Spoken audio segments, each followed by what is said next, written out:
warahmatullahi wabarakatuh. Terima kasih rekan-rekan. Kami dari tim Satgas Pangan ya Kota Bandar Lampung dalam hal ini ada Polresta Bandar Lampung, khususnya Polsek KSKP Panjang Polresta Bandar Lampung ya, telah berhasil menggagalkan upaya untuk pengiriman secara ilegal daging celeng atau daging babi hutan sebanyak 3,5 ton ya. Ini berasal dari daerah Banyu Asin ya, Banyu Asin, kemudian rencana akan kirim ke Jakarta.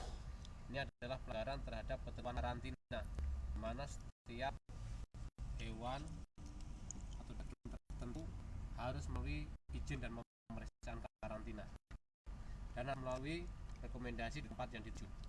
Sementara dari hasil penyitaan dan pemeriksaan sama sekali tidak dilengkapi dokumen yang diperlukan dengan standar operasi prosedur yang berlaku, dan ini sangat membahayakan. Kami mencegah jangan sampai hal ini bisa membahayakan masyarakat, terutama apabila